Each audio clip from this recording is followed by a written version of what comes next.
des jus d'éléphant. Bon, il a une grolle, hein. Mon Dieu, mon Dieu. Ouh, pas des jeux d'éléphant, il y en a une grolle, hein, mais je te le dis. Hein. Ah bon, c'est pour moi, pour un éléphant, d'être joucaille à l'école toute la journée. Hein. Faut qu'il bouge. Hein. Bah, les éléphants, faut qu'ils bougent. Hein. Passer son temps assis sur une chaise d'école n'a rien d'agréable pour les enfants. Et c'est pour un éléphant de rester joucaille toute journée à l'école. De le viande, il faut que ça bouge. Ah oui, quand on nettoie Marga, on dégomme les boules avec nos pâtes à gomme. La pâte à gomme, c'est un lance-pierre, une fronde avec un élastique. C'est un engin artisanal fait d'une fourche tirée d'une branche et d'un morceau de chambre à air de vélo. Je ne fais des pâtes à gomme. Quand on est de Marga, on dégomme les moniames avec les pâtes à gomme. En dehors des vitres, qui n'étaient que des cibles accidentelles, le but favori des enfants se situait en haut des pylônes supportant les fils électriques. Les isolateurs de verre, les boules, sont en effet un excellent support pour ce jeu d'adresse. Ouais, c'est un lance-pierre, nous on a disons une fronde. Donc on faisait ça avec un bout de bois, une fourche qu'on allait chercher dans le bois, avec du châtaignier, ça allait bien. Et puis un bout de chambre à air ou bien un bout de gros élastique. Plus perfectionné du truc, c'était 2 élastiques et puis on mettait un petit bout de cuir qu'on attachait. Et puis là on lançait des cailloux, on lançait tout ça. Alors souvent ce qui faisait les frais de ça, c'était les isolateurs des poteaux électriques, ça c'était fréquent. Et puis malheureusement les carreaux des gens aussi, hein, parce que on ne visait pas exactement avec une fronde quand même. Hein. Alors après-guerre, ma génération, ce qu'on récupérait, c'était ce qu'on appelait des plombs de mine. Et dans les mines en béton qu'on trouvait au bord de la plage, il y avait des grosses pastilles en fer, hein, c'était de la ferraille. Et ça allait bien, parce que ça se prenait bien dans le cuir de la fronde. Mais bon, ça faisait un dégât terrible, ça, c'était dur, hein, c'était dur comme truc. Hein. Alors, c'était des plombs de mine, on disait des plombs de mine. Tout au bout de la rive de Raymond, il y avait une casse. On allait là, puis on prenait soit des chambres à air de camion, hein, on découpait les chambres à air de camion, et puis des morceaux de cuir, ce qu'on pouvait trouver, des morceaux de pneus. Et puis on cherchait une fourche qui était bien comme ça. On l'accrochait de chaque côté, hop, et après on faisait le bout pour mettre le truc, et puis voilà.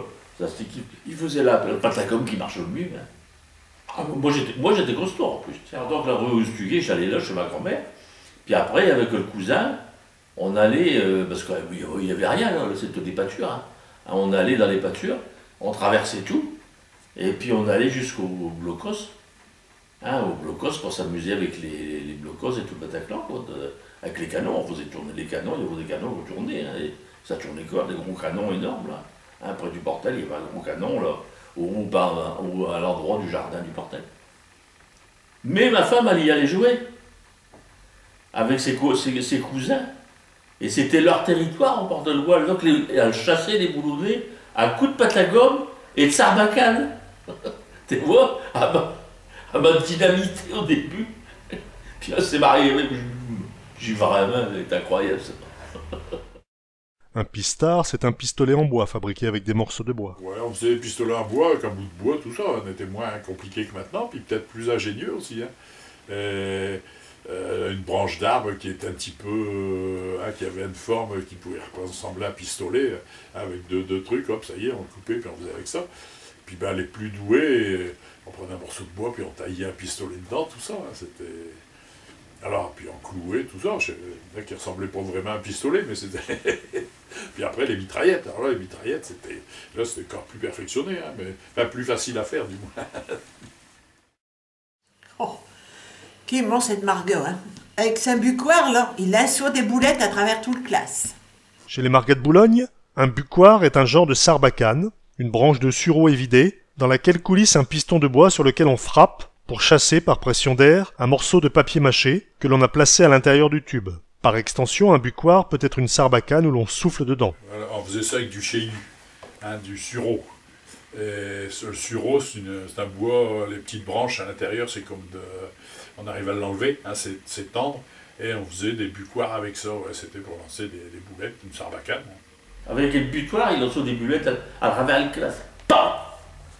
Dans la tête. Moi, le souvenir que j'en ai, c'est les premiers stylos à billes qu'on a eus. Les tubes Bic classiques, le stylo classique fin, là, on enlevait la cartouche à la mine, Et puis à l'école, on faisait une boule de papier, et nous, à l'école à l'étape, on tirait au-dessus du bureau, un papier qu'on avait mâché, donc ça se collait au plafond. Puis quand ça séchait, ça tombait sur le bureau. Jouer à galet, c'est jouer aux billes. On peut jouer à galet de diverses façons. Avec des billes, on jouait avec des calots. Alors c'était les plus grosses billes, les calots, là, qui permettaient de taper sur les mappes, les petites billes en terre cuite, là. Et puis un jeu qu'on appelait soit des jouques, c'est-à-dire qu'il y en a un qui jetait une bille, puis l'autre il devait le déjouquer. Il devait taper dessus, le faire partir, quoi. Un peu comme aux boules, mais sur une distance beaucoup plus restreinte, et puis avec des billes beaucoup plus petites, bien sûr. Non, on appelait ça des jouques. On peut jouer à la roulette, à la poursuite, où l'on gagne la bille de l'adversaire en la tiquant. Le terrain de jeu n'est pas délimité, la partie se poursuit au long d'un trajet non défini, souvent un dallot, ou des rails de tramway lorsqu'il en existait encore. Ah, les billes, ouais, alors les billes, ouais, ça c'était les gros. C'est marrant, c'est des jeux qui étaient un peu cycliques. Hein, on jouait pas toujours aux billes, on jouait pas toujours aux osselets. Et il y avait des périodes pour jouer à ça, des périodes pour jouer à d'autres. Et là, les billes, nous, à l'étape, on jouait à map. Hein, les maps, c'était des petites billes en terre cuite colorée. Et avec les billes un peu plus perfectionnées, celles qui étaient en verre par exemple, ou celles qui étaient en fer, parce qu'on avait en fer, ou des gros roulements à billes qu'on récupérait, ça servait à récupérer des maps dans les différents jeux. Donc il y avait une poursuite, donc là on lançait une bille, et puis là, chacun lançait sa bille, et puis il fallait tiquer sur l'autre bille. Et à chaque fois qu'on tiquait, on gagnait des maps. C'était un peu ça l'enjeu. Donc ça, c'était des poursuites, c'était pour aller à l'école, tout le long de la route. Dans le dallo, quelquefois, ça mit ça dans le dallo avec des odeurs qui n'étaient pas toujours recommandables à cette époque-là.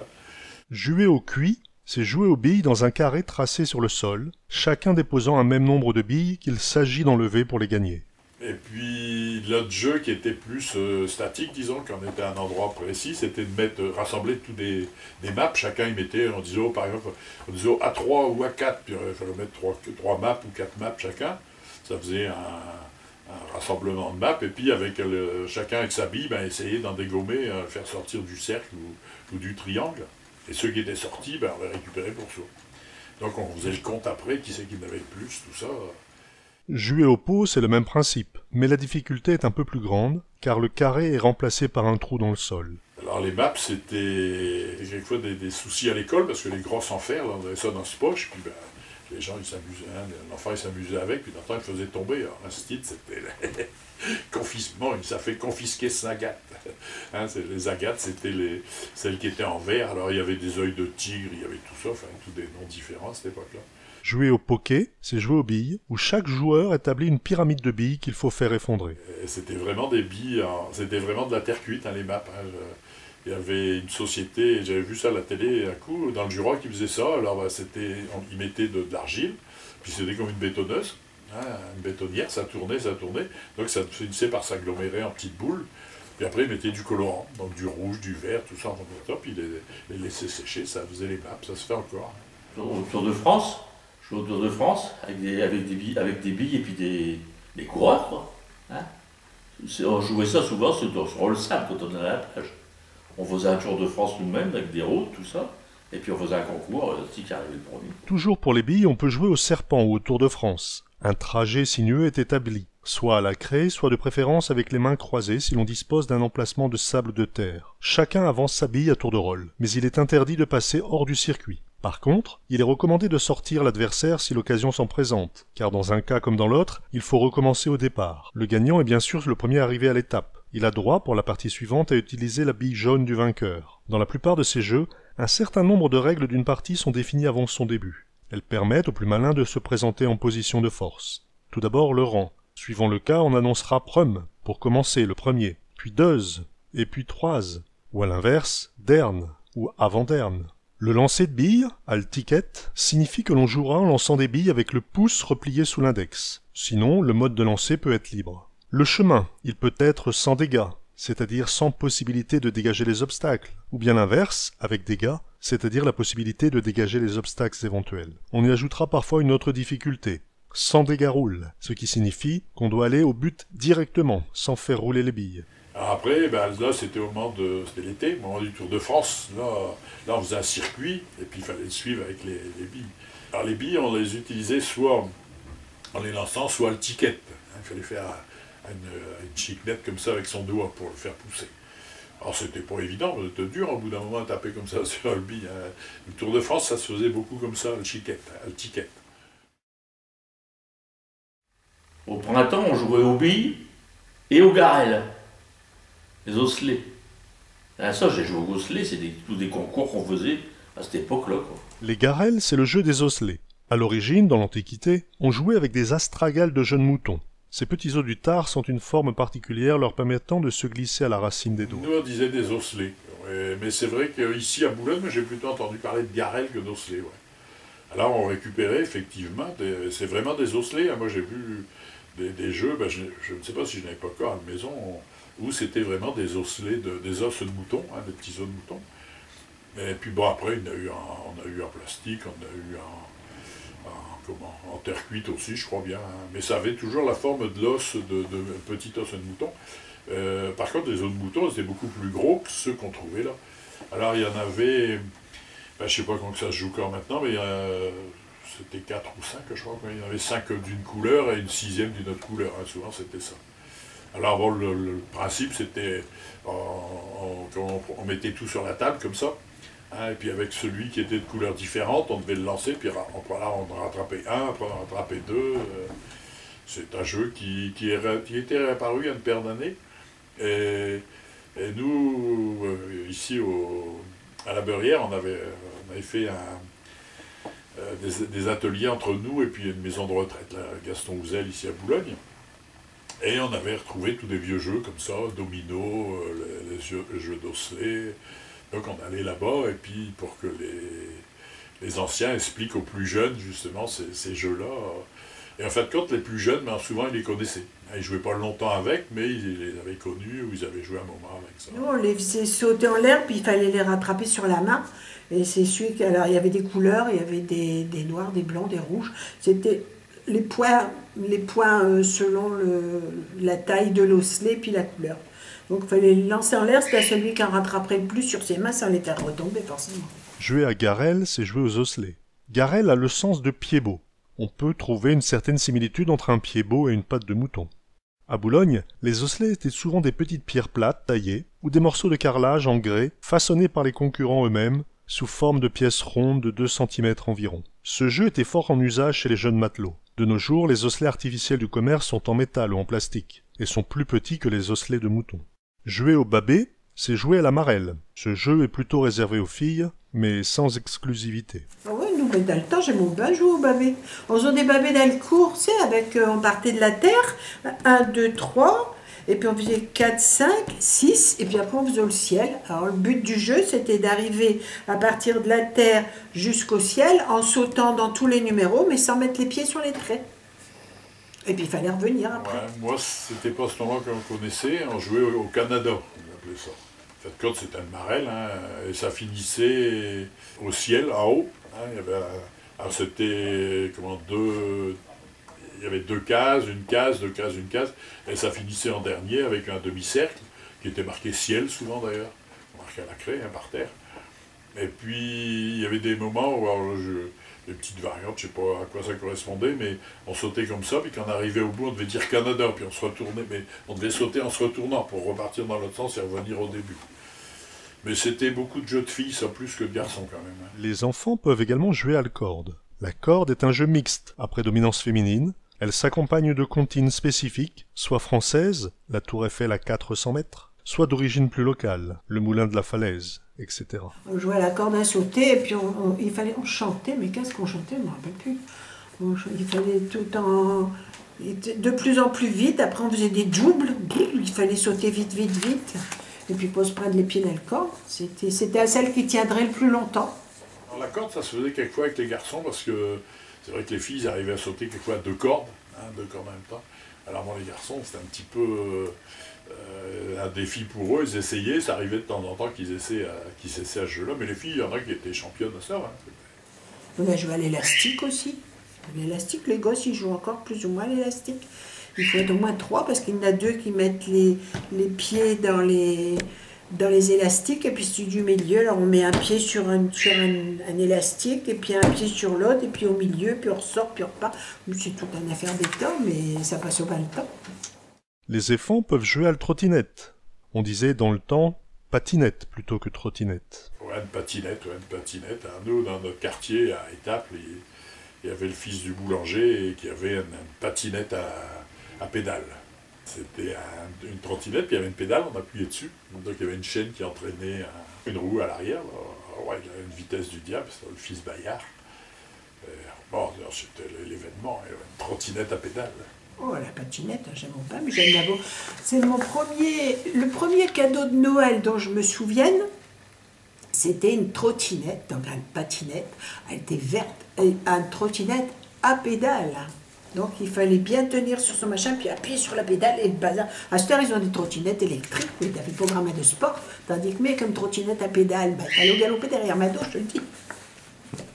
Puis il y a un truc aussi, les premiers vélos, ça c'est un peu plus tard quand même. On a un vélo quand même assez tard, à cette époque-là pour le certificat, rarement, mais enfin ça arrivait. C'était de faire des moteurs. On mettait un bout de carton tenu avec une pince à linge pour que dans les rayons, ça fasse du bruit. Alors là, à un moment où les vélos étaient... On avait des vélos, là, au moment de certificat et tout ça, bon, dans les rues, plus ça faisait de bruit, mieux c'était, quoi. Et ça marche encore, moi quand les enfants étaient petits, je le faisais, j'étais fin content. Les enfants peuvent jouer à la carriole. La carriole est un engin de course composé d'une planche montée sur 2 essieux de bois auxquels sont fixés de petits trous, en général des roulements à billes de voiture. Le conducteur assis sur la planche guide le véhicule avec les pieds ou une ficelle accrochée aux 2 extrémités de l'essieu avant. Les modèles de luxe comportent un frein sous forme d'une planchette clouée sur un des essieux. Les courses, obligatoirement dans la descente d'une côte, se déroulent de préférence dans les rues goudronnées qui permettent d'obtenir une plus grande vitesse et une meilleure tenue de route. Les performances, non enregistrées, pouvaient aller jusqu'à 40 ou 50 km/h, si l'on en juge par rapport à la vitesse d'un cycliste. La joie des enfants qui jouent à la carriole contraste avec la terreur des riverains du circuit. Alors le gros souci de ces voitures-là, c'était de trouver des roulements à billes. Alors nous, il y avait le garage Bacle et puis Perrault à côté, qui étaient les moteurs Pouillot pour les bateaux. Donc c'était là qu'on essayait de trouver toujours des roulements à billes pour mettre à ces fameuses carrettes, là. Alors à Étaples, ça allait bien, mais à Boulogne, ça devait encore être pire, parce qu'il y avait des pentes. Nous, il y avait la rue du Four à Chaud, la rue de l'Hôpital, tout ça. Mais bon, il y a eu pas mal d'accidents avec ça aussi. Alors il y en a qui ont dirigé avec une corde, les deux, c'était avec ses pieds, on arrivait à bouger comme ça avec ses pieds. Mais bon, ça ne durait pas longtemps, on était souvent démolis par les parents, parce que trouvaient ça trop dangereux. Et nous, les rues essentielles pour ça, qui est une pente importante, c'était ça, rue de l'Hôpital à Étaples et rue du Four à Chaud. Alors, rue du Four à Chaud, elle avait quand une difficulté supplémentaire, enfin les deux, ils avaient des difficultés bien à eux. La rue du Four à Chaud était en virage, il y avait un virage au milieu. Donc, il y a souvent qui tapaient dans la boulangerie qui était juste dans le virage. Et rue de l'Hôpital, là, il y a une rue et il y a la rue du Cœur qui coupe au milieu. Donc ça faisait un faux plat au milieu. Alors là, quelquefois, ça décollait en passant là. Mais ça ne durait pas longtemps, hein, parce que souvent, les voisins, les parents ou bien les gens du quartier, ils mettaient les hauts là. Ça faisait du bruit déjà en plus. Les enfants peuvent jouer au cerciao. Le cerceau, connu comme un jeu paisible lorsqu'il est pratiqué avec le cercle de bois léger que l'on connaît, avait pris dans les rues de Boulogne une toute autre allure. Il y trouvait toute sa saveur en devenant une véritable course pratiquée sur le circuit des carrioles. De plus, nos margas, dont l'initiative et la débrouillardise remplaçaient jusqu'à un passé récent des moyens financiers quasi inexistants, suppléaient au manque de matériel homologué par la récupération d'arceaux de maintien des roues de camion, en bon acier, gratuits et solides. Leur poids, une fois lancés dans les rues en pente de la ville, leur assurait une vitesse telle qu'elle dépassait souvent celle de leur conducteur. Dans ce cas, il ne restait plus qu'à s'arrêter pour suivre les arabesques et les sauts des engins qui rebondissaient sur les bordures de trottoir avant de s'immobiliser dans une gerbe d'étincelles du plus bel effet, sur une porte ou une barrière bien placée dans un virage. La crainte des cerciao était dans nos quartiers encore plus grande que celle des carrioles, notamment la crainte de Madame Humière, commerçante en quincaillerie, dont la porte de magasin se situait à un angle de rue particulièrement bien placé. Heureusement, elle était sourde, ceci compensant cela. Un jeu qui était fréquent, ça faisait du bruit, c'était avec des cercles, des roues de vélo qu'on avait enlevé les rayons. Et on le poussait avec un fil de fer tordu. On tordait le fil de fer d'une certaine manière, et on faisait la course au cerceau comme ça dans les rues. Alors quand il y en avait 7 ou 8 qui couraient côte à côte, ça faisait un bruit infernal forcément, hein, le frottement du gros fil de fer sur la roue de cerceau. Mais il y en a qui étaient adroits à ce truc-là, parce que c'est vrai que c'était pas évident, il fallait le tenir. Donc on allait chez Foiratier. Foiratier, c'était un marchand de vélo pour avoir des vieilles roues, la roue, puis il fallait enlever tous les rayons. Ça allait bien, ça faisait du bruit. C'est ça qui est intéressant pour les enfants. Ah, le cerceau, c'est des jeux de garçons. Mon frère, il a joué grammaire avec des cerceaux, avec un petit bout de bâton. Et puis, sa cerceau, il faisait courir. Souvent, il mettait au Daldalo, parce que Daldalo, il tenait plus longtemps qu'au milieu de la route. C'est incroyable. Jouer à la toupiole ou à la toupette, c'est jouer à la toupie. C'est un jeu calme et par conséquent assez peu prisé des enfants, sauf de quelques spécialistes. Le jeu que la plupart des enfants ont pratiqué, c'est le jeu de la partie de sonnette. C'est une distraction bien connue de tous les enfants normaux. Pratiquée surtout sur le chemin de retour de l'école, elle présentait l'avantage, pour les parents, de voir leur Marga rentrer plus tôt que de coutume et en courant en plus. Ouais, à partie de sonnette, toujours dans cette fameuse rue du Four à Chaud. Moi, je ne l'ai jamais fait, moi, j'étais pas trop malfaisant, je dirais. Mais rue du Four à Chaud, il y a un endroit qui existe encore, c'est sur la gauche, il y a 2 maisons où les portes étaient côte à côte. Ce qui fait que les Margas du quartier, dans cette rue du Four à Chaud, où les 2 maisons étaient côte à côte, avec une corde, ils attachaient les 2 cliquettes, comme on disait, c'est les 2 poignées de chaque porte, et tapaient en même temps aux 2 portes, ce qui fait que les gens à l'intérieur n'arrivaient pas à ouvrir, puisque les 2 portes étaient attachées de l'extérieur. Alors c'était un classique, ça, c'était connu, ce qui fait que les gens se méfiaient. Oui, je n'ai fait une fois de partie de sonnette avant. J'allais à l'école Carrie, moi. Et j'habitais en haut de la rue Borpère, mais au départ, après. Mais avant, j'allais à l'école Carrie. Et en venant de l'école, on montait par la rue des Pipots. Et puis, avec du scotch, on collait les sonnettes comme ça, tout ensemble. Tac! Alors, plusieurs maisons, puis tout le monde y sortait. Bon, tu vas il court après nous. Puis on se faisait, je dirais, le lendemain, engueulé par un directeur d'école, M. Bourguignon, petit Bourguignon, à l'école Carrie, qui venait dans les classes pour nous faire la morale. Puis il engueulait, enfin il ne savait pas qui c'était, mais il nous engueulait tous parce qu'on faisait des imbéciles, que le rang de l'école était, il fallait respecter. On parle dans la convention le lendemain, de toute façon. Mais je n'ai corps gamins qui font des parties de sonnette à me porte encore à cette heure, je te dis pas. Quand ils m'obligent à me lever pour aller voir qui c'est qui l'a sonné puis que c'est une partie de sonnette, je suis pas contente. Mais bon, je pardonne parce que je me rappelle que quand j'étais jeune, j'ai dû en faire aussi un petit peu. Jouer à la déglissade, c'est un divertissement d'hiver pratiqué dans les caniveaux gelés. Pour jouer à la déglissade, il faut préparer une bonne déglissoire. La piste doit être préparée la veille au soir du jour choisi pour la partie de glissade. Lorsqu'une nuit de gelée est prévue, on confectionne une arrêtoire, un mélange de sable, de gravier et de branchage, dans un dallot, un caniveau central, situé quelques mètres après une pompe. Dégouloirs et arrêtoires existaient à une époque où les dallots n'étaient pas aussi propres que maintenant. Les enfants jouaient dans les ruisseaux à faire des arrêtoires et des dégouloirs, c'est-à-dire des passages pour que l'eau dégouline, et des arrêtoires, c'est-à-dire des barrages pour arrêter l'eau. Et lorsqu'ils jouaient à ça, les enfants revenaient avec le derrière frec mouillé, frais et humide. Revenons à la déglissade. Pour jouer à la déglissade, il faut bien faire couler de l'eau, jusqu'à ce qu'elle forme un petit lac, débordant de préférence vers le milieu de la rue et sur le trottoir. Laissez prendre toute la nuit. Le lendemain, la patinoire est prête, pour une bonne déglissade. Les déglissoirs, qu'on disait. Ça se faisait souvent, parce que c'est vrai qu'il y avait de l'eau qui coulait un peu partout. En plus, on avait des pompes, des bornes fontaines, comme on a mis là ici à la Beurrière. Là. Donc ces bornes, ils étaient couvertes en paille. Pour l'hiver, ils mettaient de la paille, avec du fil de fer, tout ça. Et puis la paille finissait par se mouiller, et puis c'était plus vraiment isolant. Alors, il y avait d'autres trucs aussi, quelquefois, pour dégeler la pompe, parce qu'elle gelait, malgré ça, elle gelait. C'est là qu'on voit qu'il y a peut-être des hivers un peu plus rudes que maintenant.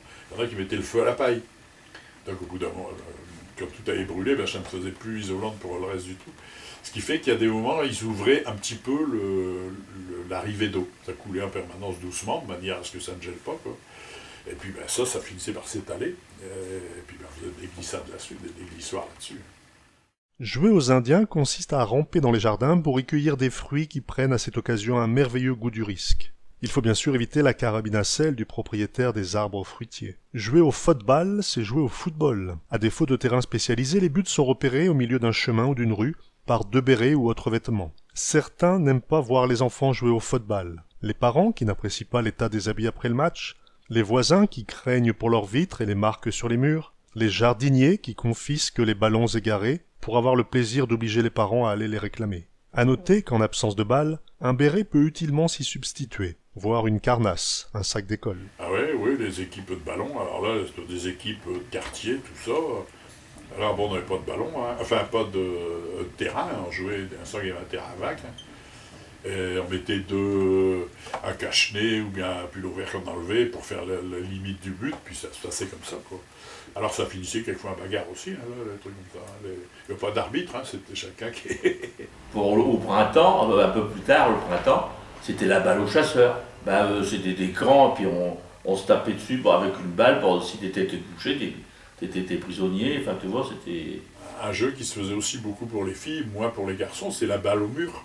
Avec une balle, ils jetaient la balle, et la rattrapaient, quelquefois 2 balles, 3 balles, 4 balles, ils jonglaient quasiment.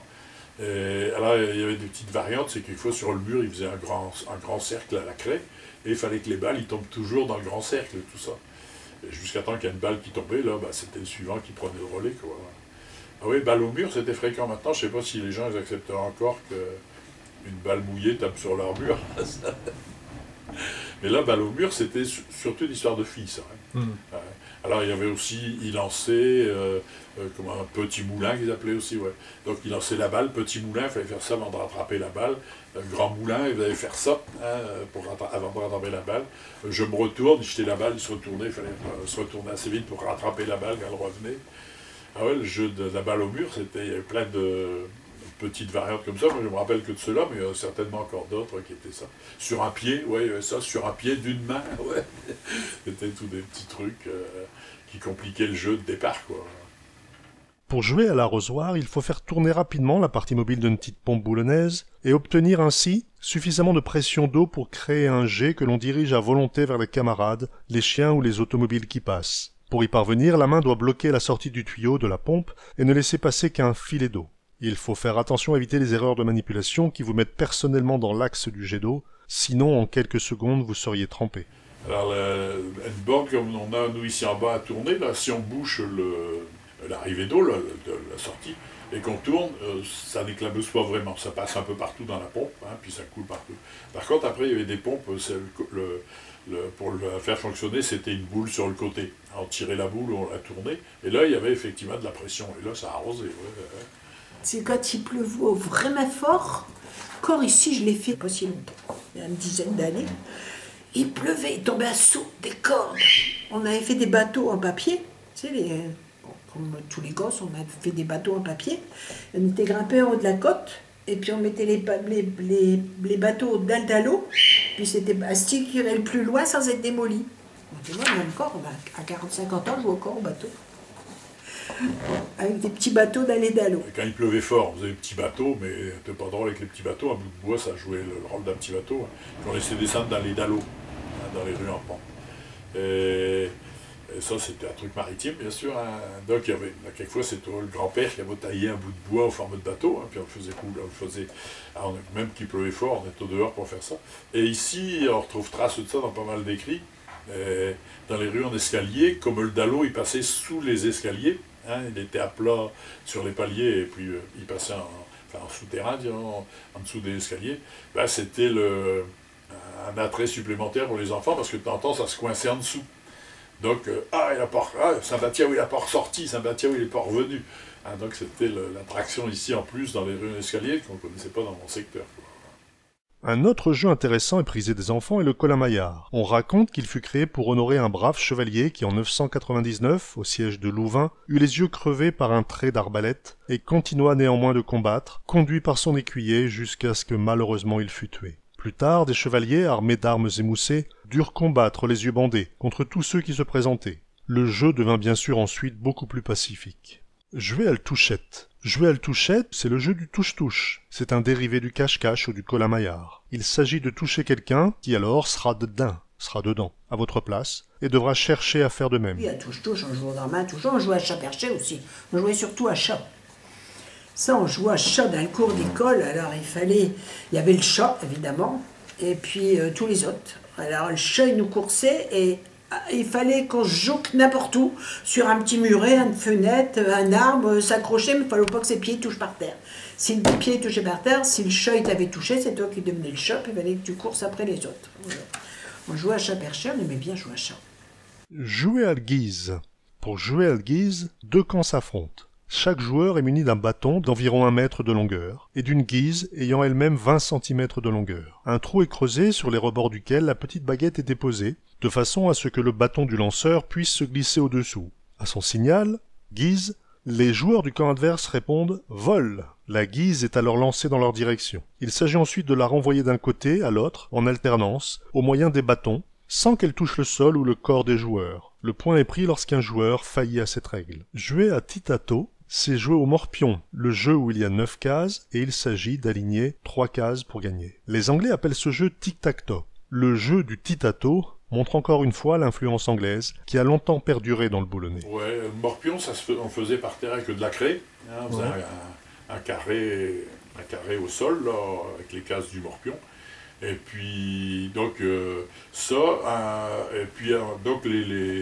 faisait quelquefois un jeu de dames un peu simplifié, un carré comme ça, on faisait des cases blanches, des cases où on ne mettait pas de craie, et puis on jouait avec des bouts de tuiles ou des bouts de trucs plats qui servaient de pions, quoi. C'était un peu comme aux dames, mais avec un carré bien limité en nombre de cases. Jouer à faire des calémulés, c'est jouer à faire des galipettes. Ouais, ils ont des cumulés aussi, cumulés, calimulés. Nous, on faisait ça dans les dunes, tout ça, ou dans la forêt. Dans la forêt, il y avait encore des endroits où il y avait des endroits où on extrayait du sable. Hein. Je vois le croc de sable à étapes, hein, pas un truc, des surprises parce qu'il n'y en a plus, tout a été rasé. Et là, on descendait parce que c'était bien, ça allait bien, on se laissait descendre en faisant des cumulés. Ouais, les éléphants, ils ont des coups de tremblé dans les pâtures. Tumbler, c'est culbuter en anglais. On retrouve ce mot dans le sport, le tumbling. Tumbler a donné tomber en français. Bon, bah guette-le, il fait des tumblés dans le jardin. Ouais. Nous, on faisait les petits paquets d'allumettes dans les pâtures. On se mettait accrochés à deux, bien serrés comme ça dans les bras. Et puis on se mettait dans le haut d'une pente comme ça, allongé. Puis il fallait qu'on dégaroule jusqu'à bas sans se lâcher. Alors, ça faisait des... C'est allongé, tu sais, comme des crayons qui roulent, quoi. C'était ça. Voilà. On faisait ça dans les pâtures. Faire cabu, c'est un jeu d'enfant qui consiste à se donner des coups de tête pour voir qui est le plus fort. Les cabus sont des choux arrondis avec un bourgeon à l'extrémité supérieure qui ressemble à une bosse, qui va probablement apparaître si on a joué au cabu. Alors, t'es cap ou t'es pas cap de le faire? Alors, tu oses ou tu n'oses pas? Les efforts, ça passe 7 ans, je joue que tout partout. Les enfants aiment bien se percher dans les arbres, escalader les murs. Oui, ben ça c'est vrai. Les enfants, ça passe 5 ans à jouquer à tout partout. Ma mère, elle disait ça. Elle dit, guette-le, elle aura une poule, elle est tout dit joucaille. Ah ouais, mesdames jeunesse, j'adore faire le cochon pendu. Ouais, le cochon pendu sur un arbre, sur une branche d'arbre, ça se faisait fréquemment, ouais. Ouais, c'était, les parents, ils aimaient pas qu'on fasse ça, parce que, il y en a pas mal, quelquefois, les gens m'y lâchaient, et puis, ils se tombaient sur leur tête. Il y en a qui ont dû plus ou moins s'estropier à ça, ouais. Mesdames jeunesse, mais j'aime bien faire le cochon pendu. Oh, et je faisais le cochon pendu. À Boulogne, il y avait une tante à l'habitoire, rue du Puy d'Amour.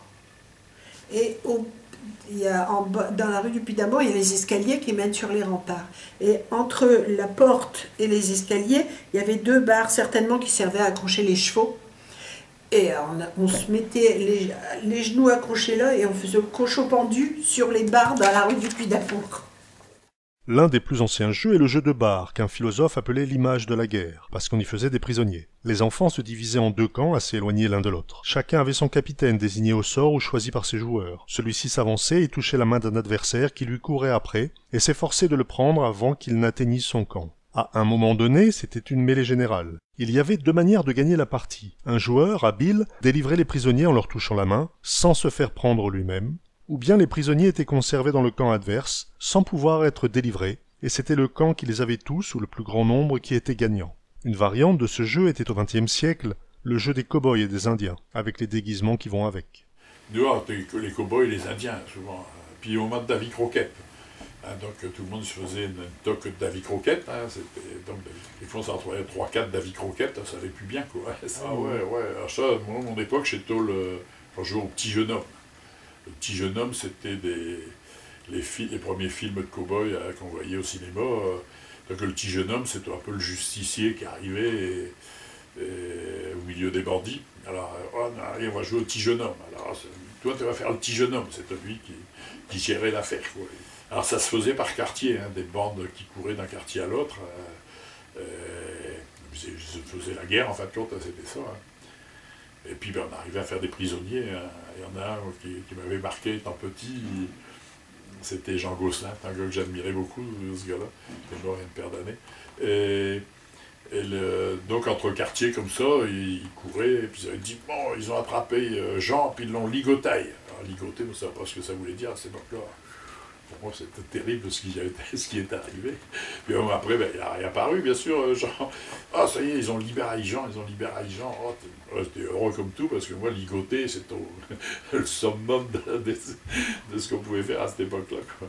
À Boulogne, les Margas jouaient aussi à dépasser les dallos. Un certain nombre de joueurs tiraient au sort pour désigner celui d'entre eux qui serait dedans, qui serait dedans. C'est-à-dire obligé de courir pour attraper un camarade qui le remplacerait. Les autres, rangés sur les trottoirs des deux côtés de la rue, traversaient successivement en passant à tour de rôle ou même irrégulièrement, pendant qu'un autre était poursuivi. Il n'y avait de perte de la partie que pour celui qui restait le dernier pris. Nous, on jouait à traverser au pont Rose, il y avait des carrés de gazon, donc ça allait bien. Il y en a un qui était au milieu, hein, puis il fallait traverser sans se faire toucher par celui qui était au milieu. Donc là, ça allait bien, parce qu'on était de chaque côté du gazon, puis on traversait à tour de rôle. Donc l'astuce, bah, c'était de traverser quand celui du milieu courait après quelqu'un d'autre, quoi. Il y avait des carrés de gazon, donc on courait dans le gazon, on n'avait pas le droit, hein, le gendarme écrivait après nous quand on faisait ça. Mais on était de chaque côté du gazon, puis il y en avait un qui était au milieu, et il courait après ceux qui traversaient. Donc il fallait traverser sans se faire toucher par celui qui était au milieu. Sinon, quand on était touché, bah, on devenait celui qui restait au milieu. Pour jouer à voleurs et gendarmes, il fallait également être quelques-uns, autant que possible en nombre pair. On commençait par désigner ceux qui seraient voleurs ou gendarmes. Pour cela, l'un des enfants s'appuyait sur un mur, tête baissée, et un autre lui frappait 3 petits coups dans le dos en disant « Rirara, qu'est-ce qui sera ce style-là » Rirara, qu'est-ce qui sera ce style-là ? La réponse indiquait quel rôle remplirait le joueur. Ce qu'il y a de curieux, c'est que la plupart des enfants préféraient être voleurs que gendarmes. La désignation terminée, les voleurs prennent du champ, se dissimulant de leur mieux, et les gendarmes les poursuivent jusqu'à ce que tous soient pris. Après quoi, si l'on recommence, les rôles changent. Il y en a une qu'on faisait souvent, c'était des petites comptines pour répartir quand certains jeux, quand il fallait en éliminer, une qui était... qu'on aimait bien dire avec plaisir, parce que quand on est jeune, on aime bien ces trucs-là. Donc, j'ai du brin d'un magardin qui pue, qui Saint-Vatin. Hein, le dernier qui était nommé, il quittait le jeu, et puis on recommençait jusqu'à temps qu'on élimine tout le monde comme ça, quoi. Soit pour choisir, soit pour éliminer. Hein, par exemple, on disait, c'est le dernier qui reste qui gagne. Donc là, on éliminait comme ça à tour de rôle, en s'arrangeant d'ailleurs, selon l'endroit où on commençait, on ne finissait pas sur le même, forcément. Oh, j'ai du bras de magardin qui pue qui Saint-Vatin. Alors ça, tu fais sortir un gars. Puis après, tu continues, trou, j'ai du bras de magardin qui pue qui Saint-Vatin. Oh, puis le deuxième, puis le dernier qui reste, c'est lui qui l'est piqué. C'est lui qui fait le truc. Très amusant et constituant un exercice physique, le saute-mouton ou saut de mouton. Le nombre des joueurs peut être aussi étendu que l'on veut. L'un d'eux se plie à angle droit, ayant pris son élan, celui qui le suit saute par-dessus, en s'appuyant sur son dos et en écartant les jambes. Puis il se courbe à son tour et le jeu continue. Chacun courant, sautant et servant de monture à son tour. Le jeu du cheval fondu se rapproche un peu du jeu précédent. Un joueur, courbé, s'appuie sur un banc ou sur une chaise. Un autre lui saute dessus et reste à cheval sur son dos. Un troisième se plie à son tour, appuyé sur les 2 premiers, et reçoit un nouveau cavalier. Le jeu cesse quand tous les joueurs sont placés, ou bien que trop fatigués, les premiers ont lâché. Le jeu du cheval fondu est cité dans Rabelais. Un jeu qu'on faisait aussi, c'était jouer au chameau. Un qui se mettait debout, l'autre qui se mettait accroupi, enfin pas accroupi, il se mettait abaissé derrière, et un qui montait sur son dos. Et puis on se bagarrait comme ça. Hein, donc ça ressemblait à un chameau, puisqu'il y en avait un debout, un qui se tenait aux mains de celui qui était debout mais étant penché, puis l'autre qui était assis dessus. Donc, une grosse bagarre comme ça, celui qui faisait tomber l'autre. Alors bon, le problème, c'était de trouver l'équilibre, je dirais, des poids entre ceux-ci qui montaient sur son dos, puis là, tu vois. Il faut être une dizaine pour jouer au cercle, que l'on appelle aussi le jeu du mouchoir. On s'assied en rond et l'on se passe de main en main un mouchoir, dont l'un des coins a été solidement noué. Celui que le sort a désigné pour être dedans, doit suivre les mouvements des joueurs, de façon à signaler celui qui a le mouchoir en main, ou à le lui prendre au vol. Après quoi il lui en donne 3 coups sur le dos, et c'est à celui-ci d'être dedans.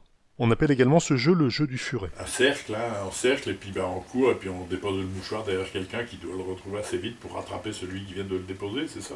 C'est ça, puis ben, le jeu du foulard qui était un peu, enfin pas du même genre, mais chacun avait un foulard derrière son dos, hein, mis dans sa ceinture comme ça, et puis ben, on était à deux, celui qui attrapait le foulard au dot, et il fallait le ramener dans son camp.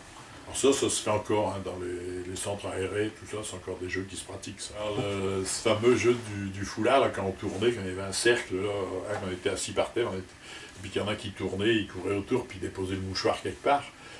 L'astuce, c'était de ne pas... il ne fallait rien dire, hein, de manière à ce qu'il soit le plus long possible, à se rendre compte qu'il avait le foulard derrière son dos. Et puis, ben, il y avait l'astuce aussi qui était un peu vache quand on n'aimait pas quelqu'un, c'était d'essayer de le distraire pendant que l'autre, il allait... des petits trucs, des petites vacheries d'enfants, quoi. Tous les gamins, ils avaient des bérets. Donc, ils couraient, on faisait un cercle, ils couraient, ils laissaient tomber son bonnet. Et puis, celui qui avait le bonnet, il fallait qu'il le ramasse, puis qu'il court vite pour soit le rattraper, soit pour donner le béret à un autre. Mais je ne me rappelle plus trop comment c'était ce truc-là, mais on jouait au béret. Dans le jeu de la main chaude, un joueur est désigné comme victime. Il doit se courber sur les genoux d'un autre joueur, les yeux fermés, et tendre sa main ouverte derrière lui. Les autres joueurs se tiennent en arc de cercle derrière lui, le bras levé et la main ouverte. Les joueurs se concertent pour savoir qui sera le coupable. Le coupable frappe alors dans la main de la victime. Celui-ci se retourne et doit retrouver le coupable. Si le coupable est démasqué, il prend la place de la victime. Sinon, celle-ci se remet en position et le jeu recommence. Le jeu pigeon-vol se joue à plusieurs. Un des participants donne le nom de plusieurs êtres animés ou inanimés en les faisant suivre du verbe vol. Exemple, lapin vole, canard vole, maison vole. Les autres joueurs doivent lever la main, ou plutôt se lever, au moment où ils entendent nommer un être qui vole réellement. En l'occurrence, canard vole. Sinon, ils ont un gage, ou sont éliminés. S'ils lèvent la main alors que l'objet nommé ne vole pas, par exemple lapin vole, maison vole, ils ont bien sûr également un gage. Le jeu qui était un peu plus, peut-être plus tardivement, c'était Jacadie.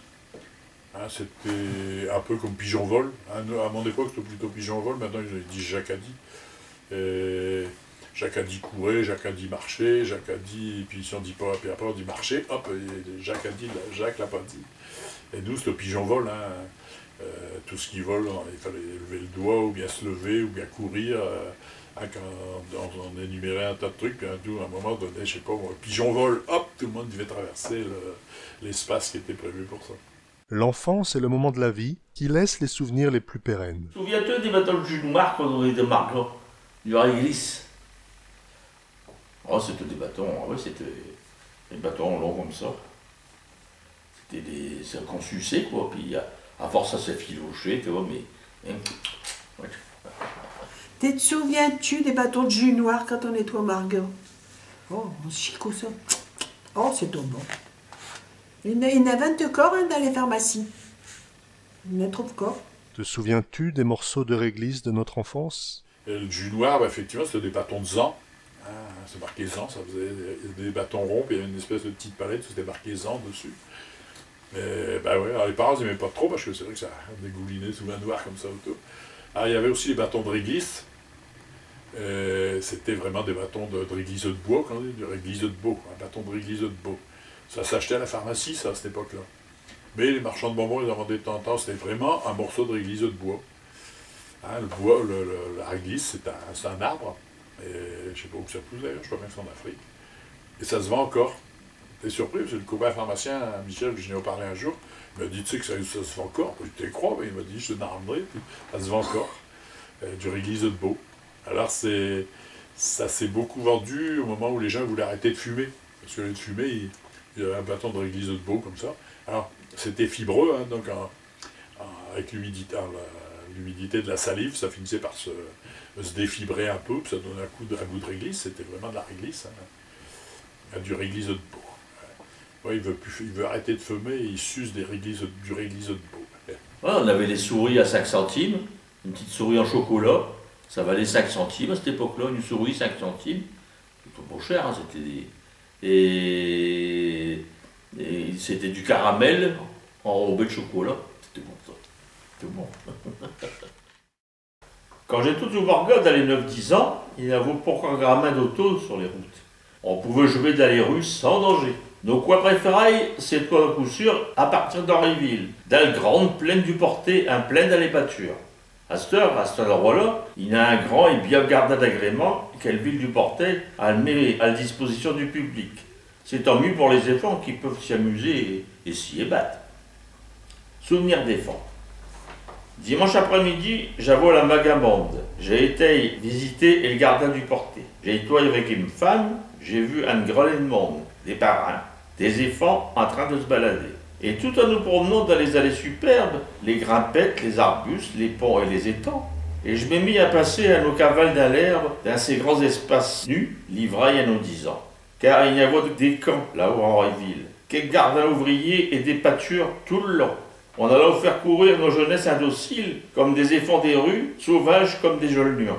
On s'argroupait en bande pour parcourir la plaine, et tout un jour en guerre avec un sabet de beau. On imitait Bayard, Jeanne d'Arc et même Turenne. On connaissait pour corps et le chevalier Zorro. On y nouait avec nous un groupe de cantinières, des filles qui délaçaient lui corde et lui babé, des nous avec sérieux et le bien rôle d'infirmière pour les genoux écorchés qu'il fallait réparer. Quand on a fini de bagarre et de bousculade, on rapassait alors par le flac à lézard, un bâton, une ficelle et un bout de cotonnade, et hop, on arme à salamande et tétard. On dénichait toujours une vieille boîte de conserve pour les mettre à l'abri, mais 10 minutes plus tard, voyant qu'on ne pourra pas les garder en conserve, on jetait tout à l'ial, mettant tout au rincard. Alors on rapassait tout près du quartier nègre, là où dans le caillon vivaient les malheureux, des enfants quel destin avait placé dans le bègre, et que nous autres, sans pitié, on montrait trop de moelleux. On filait silencieusement en 4e vitesse car ces montées de Margot, souvent fort belliqueux, nous milions défiler, tout en serrant les fesses, prêts à nous garrotter à une volée de cailloux. On se dirigeait vers le bord de la falaise, on cherchait un endroit pour les dégrigoler. Arrivé tout à bas, en marchant dans la glaise, on allait nous payer un tour à douagonner. La saille de ce nouvel jus, on courait à la plage, arrivé au petit port, et le plus gros des tribus déposerait des marrons, loin du rivage, et, nus comme des Jésus, on se garrotait au jus. Par le bassin loubé, on a repassé un banc, et tout en chipoutant des prônes d'Azawagan, on revenait en dansant un joyeux sarabande pour maintenir à notre mère un pépère collation. Oh, c'est tout ce que j'ai fait, ça. C'est tout ma curriculum vitae. Il y a bien d'autres jeux d'enfants, ou des variantes de ces jeux dont les règles ont évolué au cours du temps. On ne voit plus guère aujourd'hui les margaboulonnais s'égayer dans les rues pour se livrer sur la voie publique à toutes sortes de divertissements, lesquels ont disparu au fil des années, et l'on peut se demander si dans les décennies à venir on n'aura pas totalement perdu le souvenir de ces jeux forts anciens que Rabelais citait déjà dans Gargantua.